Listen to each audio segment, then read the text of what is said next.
voulait rendre la loi grande et glorieuse. Mais voilà un peuple pillé et dépouillé. Nous sommes un peuple pillé et dépouillé. On les a tous jetés dans des cachots, enfermés dans des prisons. Ils sont livrés au pillage et personne ne les délivre. On les vole et personne n'est là pour dire tu vas rendre. Isaïe 42, 21-22. On les a mis dans des cachots. Alors Jésus dit, on les a tous jetés dans des cachots, enfermés dans des prisons. Et on dit, il n'y a personne pour délivrer. Jésus vient, Luc 4, il lit Isaïe 61 et dit, je suis venu libérer, délivrer les captifs. Il y a toutes sortes de prisons. J'en ai trouvé 12. Les péchés sont des prisons. Des lieux peuvent être des prisons. Des personnes peuvent être des prisons. Les temps peuvent être une prison. Les forteresses peuvent être des prisons. Les maladies sont des prisons. Les infirmités sont des prisons. Les situations sociales que nous vivons, les blessures intérieures, les liens, les complexes, les alliances sont autant de prisons. Et Jésus vient, par le Saint-Esprit, nous en délivrer. Jésus est venu couper les liens qui te lient au péché. Le péché là dont tu es esclave. Jésus, c'est une prison. Oh, je ne peux pas supporter ça. Si je ne prends pas la bière, si je n'ai pas une femme, si je ne suis pas infidèle à ma femme, je ne peux pas tenir. Dieu dit, Jésus vient libérer, délivrer les captifs.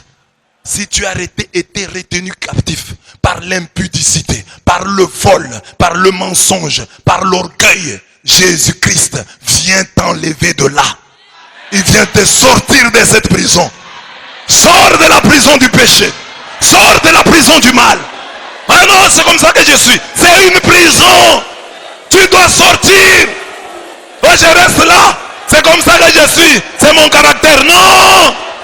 C'est le diable qui t'a jeté en prison. Jésus vient te délivrer. Accepte de sortir de ce péché, de ce mal qui te ronge, qui à la longue va te tuer. Sors. La jouissance du péché peut te donner quelques plaisirs, mais à la fin, on regrette toujours, bien-aimé. On pleure toujours d'avoir mené une telle vie. C'est une prison. Il t'arrive de prendre décision. J'abandonne maintenant. Je renonce à cela, à la drogue, à la boisson, à l'alcool. Mais tu n'arrives pas. Je renonce à mon orgueil. Je renonce à ceci. Tu n'y arrives pas. Il y a un libérateur. Il y a un libérateur. Jésus-Christ vient te libérer. Même de ta colère. Parce que tu dis que j'ai un petit péché. La colère. Moïse a raté l'entrée dans la terre promise. Aussi à cause de la colère. Que Dieu te délivre. Même de ta colère. Que Dieu te délivre de tes rancunes. De ta jalousie. De tes mensonges récurrents. Paresse, de ta négligence spirituelle. C'est une prison. Tu n'es pas capable de prier. Quand tu veux prier, tu as toujours des raisons de ne pas prier. Il y a un libérateur qui te sort de cette prison. Viens te sortir de cette prison.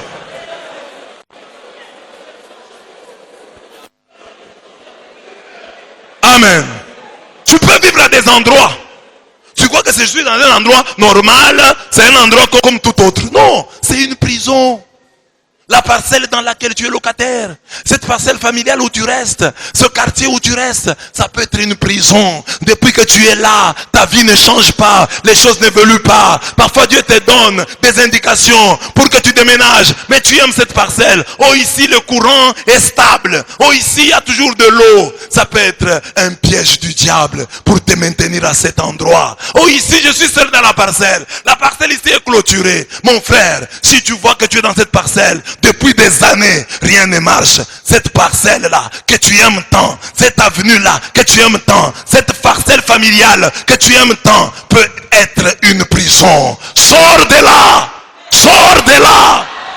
Si ta vie vie n'évolue pas depuis que tu as cet endroit-là. Soupçonne cet endroit d'être une prison, Et parfois, tu as tout pris toutes les décisions pour déménager.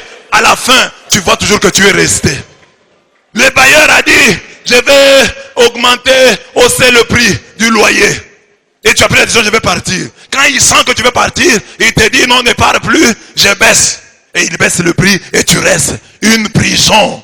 Il y a des lieux qui sont des prisons. Et pour que tu partes de là, il faut que Dieu fasse comme il a fait avec la famille de Lot. Dieu doit te sortir. Un ange doit venir et te pousser pour que tu partes, pour que tu quittes ces lieux. C'est vrai, Dieu dit, tout lieu que foule la plante de vos pieds, je vous le donne. Mais le même Dieu là a dit à Jésus-Christ, nous sommes pendant les temps de Noël, a dit à Joseph de fuir avec l'enfant et sa mère en Égypte. Il y a des situations où tu peux rester sur place, te battre et vaincre. Mais il y a des situations où les déménagements est l'unique solution. Il y a des personnes qui sont aussi des prisons. Tu as rencontré un homme, tu as rencontré une femme, mais c'est une prison. Depuis que tu l'as, ta vie n'a pas changé. Tu n'avances pas, tu ne vas pas de l'avant. Cette personne est une prison. Ce garçon qui est avec toi, cette fille qui est avec toi, mariez-vous. Vous ne vous mariez pas. Ça fait 1 année, 2 ans, 3 ans. Vos vies n'évoluent pas. Rien ne marche. C'est une prison. Jésus-Christ est venu délivrer les captifs. Sors de cette prison. Sors de cette prison au nom de Jésus-Christ. Même si elle est belle, même si elle est bonne, même si elle est dorée, sors de cette prison.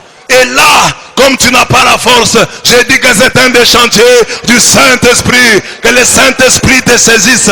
Parce que toi tu ne verras pas que cet oncle chez qui je vis, cette tante chez qui je vis, c'est une tante prison. C'est un oncle prison. C'est une grande sœur prison. Tu ne sauras pas. Tu seras content de manger là-bas. Tu trouveras normal la vie que tu mènes là-bas. Il faut que Dieu te prenne par la main et te sorte de cette prison. Il est venu annoncer la délivrance aux captifs. Le temps peut être une prison. Le temps peut être une prison. Je vis un temps. Je suis en telle année, comme nous avons vécu en 2020. Et on fait en sorte que même quand tu entres en 2021, tu restes toujours en 2020. Ta situation ne change pas. Or, le Dieu que nous invoquons, il est le maître des temps et des circonstances. Ta vie doit changer. Sortir de prison, c'est voir d'année en année, d'heure en heure, de jour en jour, que ta vie est en train de changer. Ah, j'étais là-bas, je suis ici. J'étais là-bas, j'avance ma vie. Mais quand tu as la même vie, il y a 5 ans, les mêmes cérémonies, les mêmes rituels, les mêmes choses. Le temps t'a déjà emprisonné. Tu es devenu le prisonnier du temps. Le maître des temps et des circonstances doit intervenir et te sortir de cette prison nommée temps. Ta vie doit changer. Ta vie doit changer. Une autre prison, ce sont les forteresses. Les forteresses, c'est quoi ça? Ce sont les idées reçues. Les idées reçues. Tu considères des choses comme étant inaccessibles. Moi, je ne peux pas faire cela. Comme quand je prêche ici sur le pouvoir d'achat. Toi, tu dis, ah, moi, je suis congolais. Comme l'écuyer du roi de Samarie. Quand le prophète a dit, demain, il y aura baisse des prix. Baisse vertigineuse des prix des denrées alimentaires. L'écuyer a dit, même si Dieu faisait des trous dans le ciel, mais le prix que tu donnes là est impossible. Le prophète lui a dit, tu verras la baisse des prix, mais tu n'en profiteras pas. Il y a des choses, des forteresses sont des prisons. Tu penses qu'il y a des choses qui te sont interdites, des choses qui te sont inaccessibles. Non, non, non. Dieu dit, il est lui-même le Dieu des possibilités illimitées.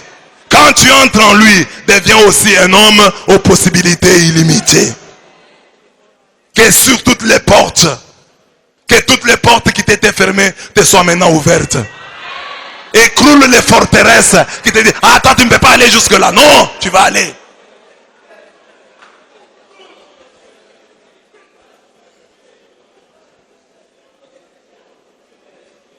Les maladies sont aussi des prisons. Tu es malade depuis des années. La maladie là ne fait que s'aggraver. C'était d'abord ceci, maintenant ça devient des complications en complications. Et tu ne fais que dépenser de l'argent. C'est une prison. Sors de là au nom de Jésus-Christ. Par la puissance du Saint-Esprit. Jésus-Christ est venu annoncer la délivrance aux captifs. Sors de cette prison. Non mais maladie. Même si tu es mal habitué, oh c'est une maladie héréditaire, oh congénitale, c'est dans la famille. Non, il y a un Dieu qui est capable de faire échouer cela. Il y a un Dieu qui est capable de te sortir de cette prison. Crois seulement, ne crains pas, crois seulement. Quelle est cette maladie qui va l'emporter sur ton Dieu? Ne trouve pas la maladie normale. Que Dieu te sorte de cette maladie.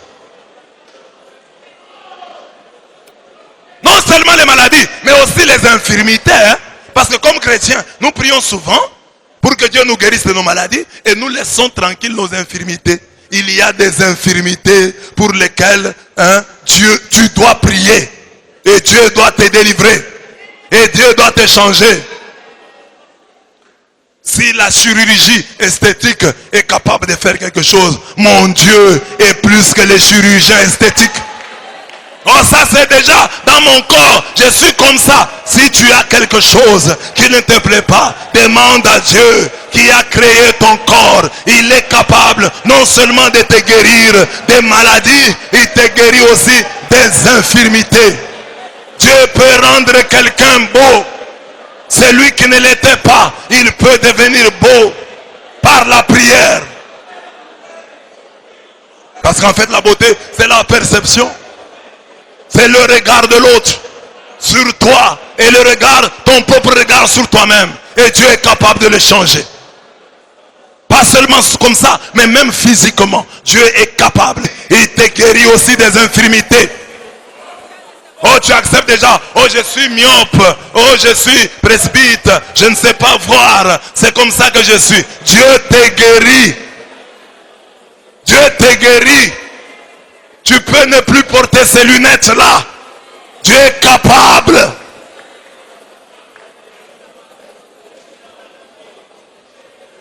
Les situations sociales que tu vis sont aussi des prisons.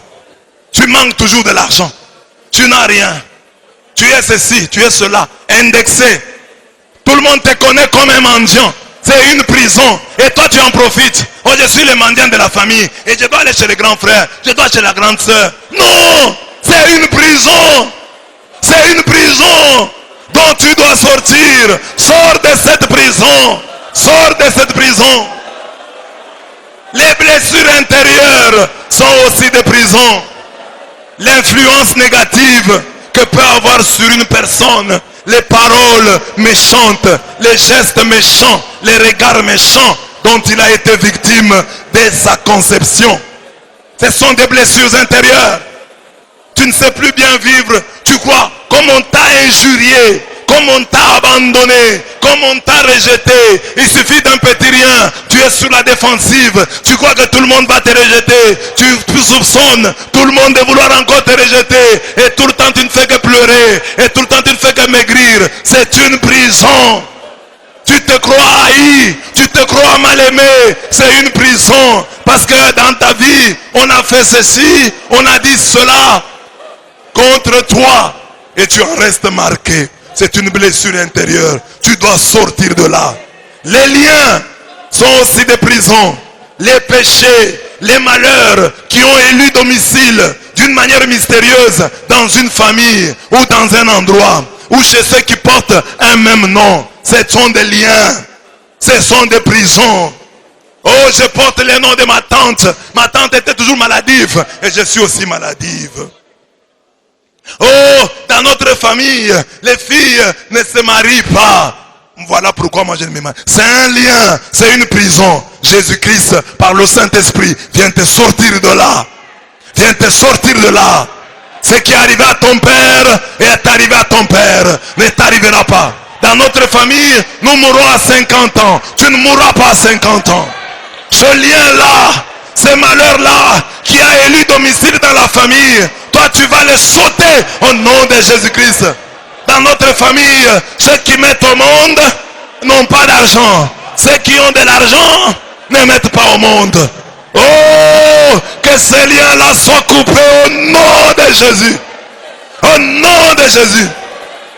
Mon père avait telle maladie, j'ai la même maladie. Ces liens-là doivent être coupés au nom puissant de Jésus-Christ de Nazareth. Les complexes sont aussi des prisons. Sentiments qui nous poussent à nous croire faussement incapables et inférieurs aux autres. Sentiments qui nous poussent à nous croire faussement supérieurs aux autres. Complexes, qu'ils soient de supériorité ou d'infériorité, c'est une prison. Il t'empêche d'avoir de bonnes relations avec les autres. Parce que tu te dis, je suis inférieur. Tu te dis, je suis supérieur. Ça va te bloquer. Que Dieu te sorte de toutes les prisons, de tes complexes de supériorité ou d'infériorité. Les alliances sont aussi des prisons. Les conséquences, les retombées des esprits invoqués sur toi. Des fétiches, que tu les saches ou non. Ton père est entré dans la maison d'un féticheur. C'est une alliance. Pour t'avoir toi. Ton père a touché à ceci, ta mère a touché à cela. Tu ne sais pas ce qu'il a dit là-bas. Ça peut avoir un impact sur toi. Si tu n'as pas le Saint-Esprit, si le Saint-Esprit n'intervient pas pour te sortir de cette prison, quelles que soient les alliances contractées par ma mère, par mon père, par les membres de ma famille, par mes autorités, les autorités du pays, les autorités du Congo, de la Côte d'Ivoire, du Bénin, du Togo, quelle que soit l'alliance contractée par les différents chefs, oh, je sors de ces alliances. Elles ne me concernent pas au nom de Jésus. Tout ce qui a été fait, tout ce qui a été dit, tous les contrats signés dans le monde des ténèbres, à mon insu ou à ma connaissance, je les détruis au nom de Jésus. Je sors de ces alliances au nom de Jésus. Je sors de ça au nom puissant de Jésus. Troisième chantier, annoncer aux aveugles le retour à la vue. Annoncer aux aveugles le retour à la vue. Quand le Saint-Esprit est là, les yeux des aveugles se dessillent. Les yeux des aveugles s'ouvrent. Isaïe 35, 5. Au propre comme au figuré, physiquement et spirituellement. Nos cœurs ont besoin d'alternance. Que tes yeux aussi ont besoin d'alternance. Ont besoin de voir autre chose. Et quand tu vois les mêmes réalités d'année en année, tu es aveugle aux réalités que tu ne vois pas. Dieu doit te guérir de cette cécité. Tu dois voir d'autres réalités. Tu dois entrer dans d'autres dimensions. Tu dois vivre d'autres réalités spirituelles, d'autres réalités sociopolitiques, d'autres réalités financières, d'autres réalités professionnelles. Tu dois entrer dans ce que l'œil n'a pas vu, dans ce que l'oreille n'a pas entendu. Dieu doit te faire entrer dedans.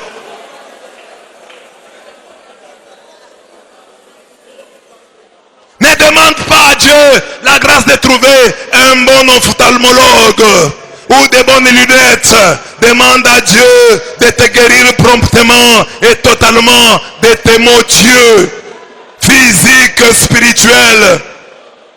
Demande-lui de te guérir de la cécité spirituelle. Car il n'y a pire aveugle que celui qui ne voit pas, qui ne voit ni ses combats, ni sa grâce. Il n'y a pire aveugle que celui qui ne voit pas ce que Dieu est en train de faire maintenant dans sa vie. Il n'y a pas pire aveugle que celui qui ne voit pas la laideur de son péché. Que Dieu ouvre tes yeux, que tu vois tes combats, que tu vois tes grâces. Dieu, ouvre tes yeux.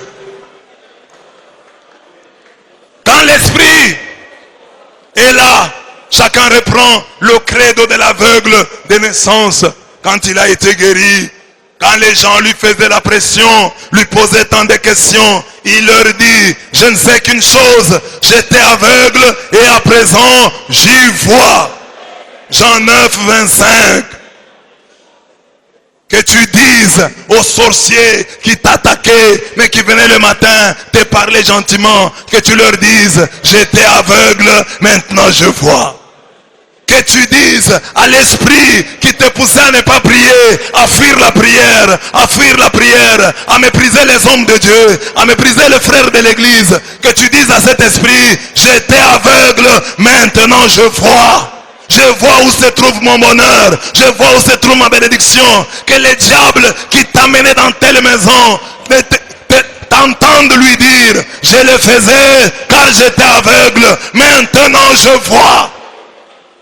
Que les diables qui te fait commettre des erreurs sur le plan financier. Tu as de l'argent et tu ne vois pas ce que tu en fais. Maintenant que tes yeux s'ouvrent et que tu dises au diable, tu faisais ceci, tu m'amenais à des erreurs sur le plan de mes finances. Maintenant, moi j'étais aveugle. Maintenant je vois. Maintenant je vois. J'avais des difficultés avec mon mari. Je ne savais pas ce que je faisais. Tu vas dire au diable qui t'a mené, toi maman, à être insoumise à ton mari. Dis-lui, j'étais aveugle, maintenant je vois, comme je sais maintenant la grâce que j'ai d'avoir cet homme comme mari. Toi mari qui ne respectait pas ta femme, qui ne vivait pas bien avec lui, dis au diable qui t'a mené à faire cela, j'étais aveugle, maintenant je vois. Je découvre la valeur de ma femme. Je découvre la valeur de mes enfants. Je découvre la valeur de mes parents. Je découvre la valeur de mes amis, de mes frères et sœurs. Je découvre la valeur de mon pasteur. Tu venais à l'église, il y a un pasteur exigeant qui te demandait ceci, qui te demandait cela, et tu ne l'acceptais pas. Maintenant, accepte-le et dis au diable, je te suivais parce que j'étais aveugle. Maintenant, je vois que c'est pour mon bien. Je me révoltais contre mes parents parce que je croyais qu'ils s'imposaient. C'était des dictateurs. Maintenant, Dieu a fait tomber les écailles de mes yeux. J'étais aveugle. Voilà pourquoi je me révoltais contre mes parents. Maintenant, je vois.